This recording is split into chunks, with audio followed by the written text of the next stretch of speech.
Welcome to Roots from LNER. Dodge the traffic and dive into a good book. When you travel by train with LNER, it's freedom all the way.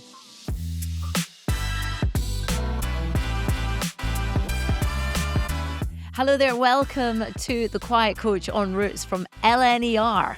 I'm Jenni Falconer, and on this episode, we're diving very quietly into the travel mind of presenter, comedian, writer, artist, actor. What else can I say? Skateboarder. Do I have to be quiet? Yes, because it's the Quiet Okay. Coach. It's Leigh Francis. Hello. We don't have to be quiet. Okay. We could probably. But it might sound nice. What's it called when people open stuff and eat food to a microphone? That's called mukbanging, isn't it? Is it? Mukbang? Yeah, ASMR. What's that's it. mukbanging then? It's not a rude word, because it sounds like a rude word. But when I was Myrtle, Amanda Holland's gran, we thought it'd be funny if she did some mukbanging videos. Okay. And obviously, it sounds rude, so she was also worried that she was doing, she was doing something rude.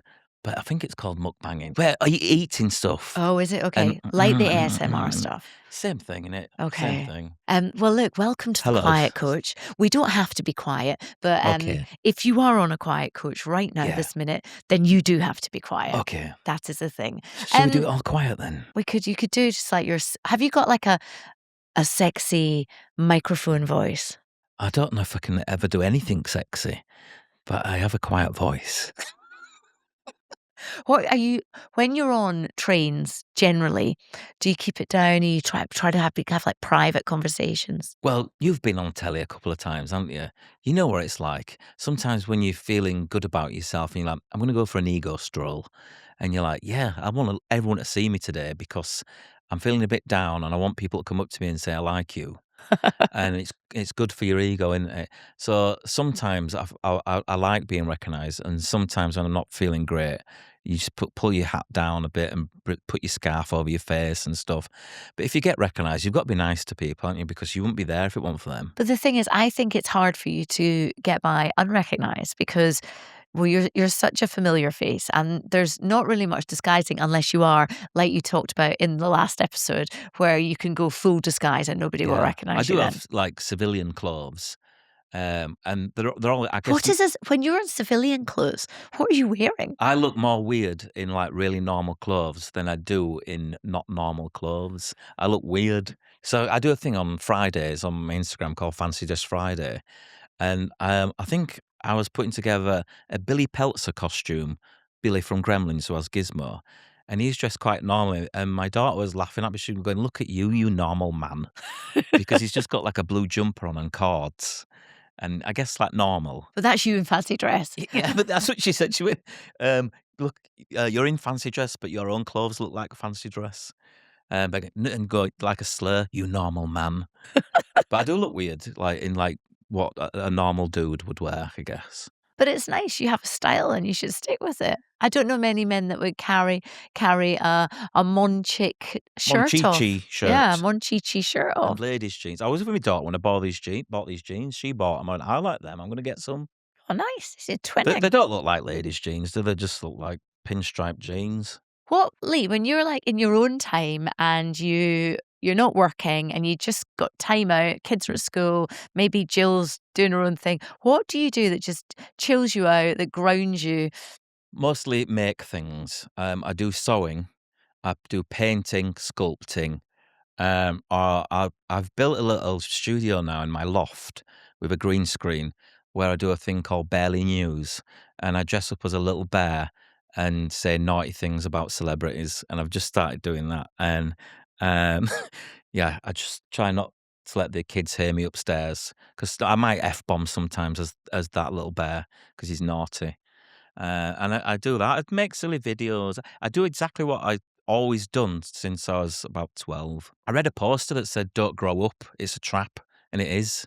And yeah, I'm really childish and I don't care. But that's you. I mean, you share quite a lot of those videos of you making things Yeah. online. I mean, you're really good at art. Did you do art, GCSE and A-level and stuff like that? I did. So I went to art college. I can remember we had a careers teacher at school, and you go for this meeting. The careers teacher said, "What are you going to do then when you leave school?" I went, "I'm going to go to art college because my sister went to art college." I thought, she's ace.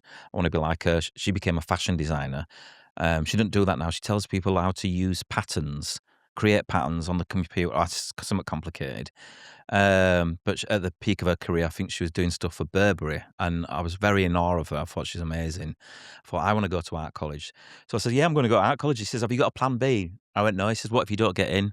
And this is 16-year-old me. I went, if I don't get in, nobody will. And you know what happened? I didn't get in. I didn't get in. I won't be too loud on the quiet train. So I had to, because I was gonna go on a graphic design course because I thought you can get a job as a graphic designer. That you're being an artist, but you're still doing a real job.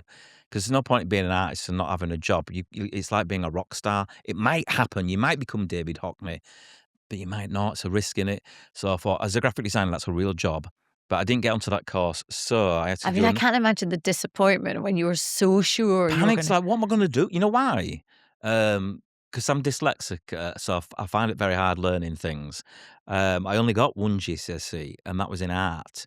So I had to do another course, called a post-diploma in art and design, where you did all aspects of art and design. You did surface pattern design, fashion design, fine art, graphic design, and you can choose which road you want to take, and that was equal to 4 GCSEs. So then I could get onto the graphic design course. I did that, and then I did a year's advertising, and then I got a job at the Yorkshire Evening Post. As a graphic designer, can you use computers? Yes, I couldn't. I used to go in on a weekend and make video covers for the films that I was making with my video camera. And then I got promoted to senior artist. I went, wow, my job is literally drawing pictures. And like a client would come in and go, or a sales rep that was selling space for an ad would say, we need a picture of a crocodile. You've got an hour, okay? And I'd have to draw a crocodile in an hour. And that was my job, just drawing pictures every day. Until one day I just thought, messing about with my video cameras became more important to me. I should be doing that. And Jill also said, you should try and do TV. So I started writing down all the, the end boards of TV shows, all the production companies, and then get their address, and I used to send Oh yeah, videos off. that's how you used to Yeah. find the And then I addresses. did an audition on a show called Watch This Space, and I came last, but the producer, Mifanwi Moore, do you know that name? No, I don't. She was the producer of Little Britain. She liked all my ideas and said, "Oh, we're setting up a new channel called the Paramount Channel. We might offer you a job." I went, "Wow, that were easy." They won't though. They won't offer me a job. But then they phoned me up and offered me a job Oh as an my ideas goodness. person. So I had to come up with ideas. They went, I went, ideas for what? They went, anything. Oh, just anything. But I was storyboarding my ideas. They went, oh, can you draw? I went, because they didn't know anything about me. I said, oh, I used to be a graphic designer. Says, do you want to work in the art department? I went, yeah, okay. So then they put me in the art department, and a few months went by, and I thought, this isn't the telly job I thought it was going to be. I'm still excited that I'm working in telly. So I started doing my videos again and writing a script, and I did a video and a script every day for 3 years. And then they said, they brought me into office, went, Leigh, why do you always do these videos? And I went, I thought this is what we're going to be doing. They said, we like this script that you've written here with Davina McCall in it. If you can get her, we'll do that sketch and we'll put it out as an interstitial, the little bumpers in between shows. And we used to watch Davina on MTV in the art department at Paramount because everyone fancied her. And anyway, we tried to book her. She said yes. And then she said, I got on with her and she was really nice. And she said, have you got an agent? And I didn't know what that meant. I said, no. She said, here's the number of my agent. I went, oh, thank you. She went, are you going to call him? I went, no. She went, do you want me to? I went, yeah. And then she called him. I was doing a show then called Buzz, I think. Yeah, it's called Buzz. I was presenting as me, but also would do characters reviewing films and computer games. And he said, I watched that show that you did. I thought you were rubbish, but I like it when you do your characters. He says, how about Leigh Francis is dead and we just do the characters? I'm 26 or whatever. I went, yeah, whatever. And he said, okay, I won't do his voice anymore. I said, okay. I want you to come into the office next week every day as a different character. Oh And he wow. says, I'm going to try and throw you out of character. I went, okay. And I would get changed in a phone box like a rubbish Superman outside his office and then go in character. Yeah, but And you don't break character. well, I told him I wouldn't. And but it's just, Who was your first character? well, I think it was Barry Gibson who became the bear. So the Okay. bear, in my mind, is an actor called Barry Gibson that worked in children's television and then got the boot. And then he had to become a bear like Tootsie, Yeah. but you had to become a bear instead of dressing as a lady. You dressed as a bear to get a job, because that kind of happened for real. I played that character Barry Gibson on a show called Pop World with Simon Amstel and Makita Oliver, and I got the boot from there. I played the bear on Nickelodeon, and the same character, but obviously A cleaner version. yes. And so I did him, and he would just go, well, "What's your mum's name? What school did you go to?" And so it was just like ad lib practice, Oh my really. goodness. And they go, "Right," if they go, "Good, that one. Come with someone else tomorrow." And I did that, and then he started doing meetings with commissioners, but he wouldn't tell the commissioner that I was coming. And then I would just get a text from him, sat in his car, and it just said now. And then I'd go to the restaurant that he was having this meeting, knock on the window, and he'd tell me to come in, and I'd go in and just embarrass everyone and then leave. And I was embarrassed, like, this is embarrassing, this. And then one day we did it with a guy called Stuart Murphy, who was the commissioner of a channel called UK Play, which became BBC Three. And I think John got him a little bit. John was my agent. He got him a little bit drunk, and I did 3 different characters in one dinner. I'd go to the toilet and get changed because I've already put a suitcase in there. And then he said, "I think," and then Stuart Murphy said to my agent John, he said, "I think you're taking advantage of these people because there's obviously something wrong with them." And he said, "It's just one person." And he went, "Oh, he's got his own show." Oh, wow. That's what That's happened. amazing. Do you know what? It just shows how much, if you work hard at something, I mean, it's been over quite a long time it took you to get there, but you were committed and you wanted to Well, do it it was the whole time. before Bo Selector, it was 8 years Wow. of doing all sorts of things, but it was fun. Amazing. If it's fun, it's not work, is it? Yeah. It's just messing about, but then you get paid for it. I know. Yahoo! Well, I mean, within that, I'm just going to bring it back Sorry, to I went train off on one there, journeys now. didn't I? No, it was good. I felt like I was on This Is Your Life. It was amazing. I just don't have a red book, but I do have some questions that are Sorry. not, I mean, honestly, what you've done in your career is absolutely fantastic and phenomenal, really.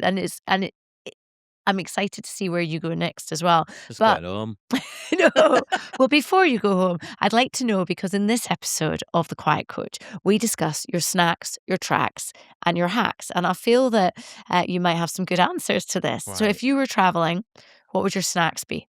Well, I go to WH Smith's when I go to King's Cross, and I buy some, they're called mini gems now. Oh, yes. And they cost about £5, and they cost £1.90 at my local Tesco. And I'm always shocked that I've spent £5 on some sweets that I'll eat all at once and it'll make me feel sick. And when I get off the train, I feel sick because I've eaten a full bag of mini gems. You will eat a whole bag of those sweets in a nanosecond, and then you've got nothing else to eat for the rest of the train journey. And you know what I always do as well? If I'm going up early, I'll get me breakfast from Pret. And because I'm posh and I get first class, You get breakfast you again. get breakfast, and I always forget. Oh, I've had my breakfast. And it's good. Breakfast I on know the train's it good. is, but I've already had my breakfast. I can't have 2 breakfasts because I'm wide enough as it is. I'd just like to throw in right now, while we're talking about food and sweets, if you are on a train going somewhere and you see that QR code on the seat in front of you, just scan it, because then you can order food and it will be brought to you. Well, that's a hack. I didn't know. That is a hack. I didn't know. What do you listen to when you're on the train? Do you listen to music? No, I watch films. Oh, do you? I watch, well, films, a film, because that's the perfect time if you go into Leeds to get one film in. What's the film you've watched Nothing most rude, recently? because I'll get recognised on the train more often by the people who work on the train, who are always very lovely. And there was a man once that gave me a full packet of Biscoff biscuits. Is that what they're called? Biscoff? Yeah. Those lovely biscuits that, in my mind, only existed on trains, but they don't really exist all over the place. But he gave me it. You know that belt that Chewbacca wears round? It looked like that, but full of biscuits. Oh, wow. Yeah, so I eat those, and yeah, nothing rude. I don't watch anything. I'll probably watch something like Teen Wolf or Beetlejuice. Yeah, haven't you got the Teen Wolf jacket? I've got the actual Teen Wolf costume worn by Michael J. The Fox. actual one. That Jill, my wife, bought me for my 40th birthday. Do you wear it often? Well, I do Fancy Just Friday on my Instagram, so I recently did wear it for that, yeah. And wow, it's quite tight. It was quite tight. It's not as warm as you think it's going to be, because really? it's like a pink body stocking with hair weaved into it. So it's not too hot. You see, do you ever listen to podcasts? I know you said you don't really listen to music and you watch films, but do you ever listen to podcasts? No, You don't at all. So when you no. so now that you're doing yours, Yeah. you don't you don't compare to others then Well, because I tell you what's nice. So what I like about ours, they wanted to make more an emphasis of it being a visual podcast. So at the beginning, I did watch it a few times, but I don't really sit and listen to it. I'd rather watch it, and I think that's nice that the podcast world has gone that way. It's become like TV shows that they kind of don't make anymore because TV. They don't make shows like they used to. So I always think there's loads of people that are making podcasts back in the day would probably have that as a TV show. yeah, And all these, because a lot of it is guest based. Hello, I'm a guest on yours. So it's like a chat show. yeah. And there's what is the there's two chat shows on TV, Jonathan Ross and Graham Norton. But there used to be like magazine shows on TV and stuff. You did one, and now it's gone that way where you can watch all these podcasts. So I probably watch a podcast and I don't even know I'm watching a podcast. I feel like I'm watching a show on YouTube. It's because all the podcasts started. I've done podcasts for ages, and Yeah. they've just been audio. But now, yeah, now there's a whole thing about filming. I work on radio. You know, Yeah. radio is filmed now as Yeah, well. it is. And in fact, hello. Look, I'm waving. Wave. Yeah. Say hello Hello. to. If you're watching us on YouTube, and if you're listening, you couldn't see, but we just waved. So, well, I prefer to watch a podcast, I guess. Yeah. So why should someone listen to your podcast then? They don't have to. What would they? But Do what you do know you? what? The comments that we've had, because I do read those because I'm an egomaniac. I'm not, but when you gamble, don't you, and go, I'll just see what people are saying. And then you read a couple of good ones, you go, right, I better not read anymore. But people that have been nice, they've said, it feels like I'm hanging out with you guys. And even my friend Ricky Wilson from the Kaiser Chiefs, he did a post. I didn't ask him to, he did a post on Instagram for our podcast, Unlikely Friends, saying, I'm in Japan at the moment, but I'm listening to Unlikely Friends, and it feels like I'm there with you guys. And I thought, oh, that's exactly what we wanted, because someone said to us that a really good podcast should sound like you're just eavesdropping on a bunch of friends having a conversation in a pub. And I feel like Unlikely Friends is that, except we're holding microphones. And do you do an episode every week? Mondays and Thursdays, Or yeah, do yeah. you do a So couple? on Monday, we have celebrity videos sent in, and they dictate the conversation by giving us a topic or a question. And then on Thursdays, it's real people that send in topics or questions. Okay, I love that. And you're enjoying it. Yeah, I am. I love it. I love doing it with Jill. I can remember we did a photo shoot when it first launched, and just seeing Jill on a billboard, I was like really proud. And the kids thought it was a bit weird because they've seen me on a billboard before, but they've said it's weird with mum on there. And I just felt a little bit protective over her, even though she said when we went in to do promotion on radio and stuff that I just walked off. And I said, I guess it's because I'm used to being by myself. Well, I guess as well, Jill's the one that isn't known for being in the media world because obviously, I mean, she has worked in media, but behind the camera. And then Yeah. you've got Emma, who's been from the Spice Girls, and you've got Jade, who is also in a band as Yeah, well. but well, Jade hasn't done that much TV stuff. Only promo for Damage, his band, when it's the guys together. But so I think both Jill and Jade are amazing that they've that are doing this with me and Emma. It doesn't mean as much to me and Emma talking into a microphone because we've done it loads of times, I guess. So I think there might have been a bit of nerves at the beginning, but everyone's settled in now. And yeah, Jill often is told that people say she's the funniest. And Jill also tells me off quite a lot. I've noticed on Okay. the podcast, it's becoming a bit like Fern Cotton and Keith Lemon, just having a go at each other all the time. Which in real life, Fern Cotton and Keith Lemon were very good friends. Yeah. Hacks as well. What are your hacks for making traveling What do you much mean? easier? What sort Well, of what hacks? so like you travel loads, you've flown everywhere, you get the train lots. What would you do to make your journey more comfortable and exciting or relaxing? I used to take those U-shaped cushions that you put around your neck. Oh yeah, yeah, the ones you could stop your neck going like that. Yeah, Bonk, yeah, bonk. and you look a bit daft in them, 'em, don't you? And, so we buy them, and then the next journey forget to bring it, then buy another one, and we've got an abundance of, these U-shaped, cushions. It looks like gremlins, and we've got them wet, and they've multiplied. Got a lot of those in the loft. But hacks, the best hack I've ever done, it wasn't a hack, it was an accident when I was flying to Florida. I got there. Jill was my wife, Jill. She was being very quiet and a bit sort of. She looked disgruntled, and I said, "What's up?" She said, "Your Esther has not come through." Oh, well, yeah, because everyone needs an ESTA when they go to America now. It's kind of like a visa, isn't Yeah, it? yeah, it's a visa thing. Jill and the kids have got Irish passports because Jill's from Irish descent. I'm not, so I can't have an Irish passport. So they got their ESTAs before I did. And then when I got there, my ESTA had still not got there. So Jill and the kids went, and I waited around to try and get the next plane if my ESTA came through, and it never did. Oh, I got on no. the train to go home, and the ESTA came through whilst I was on the train. So then I went round to Emma and Jade's that evening and had some pieces of booze.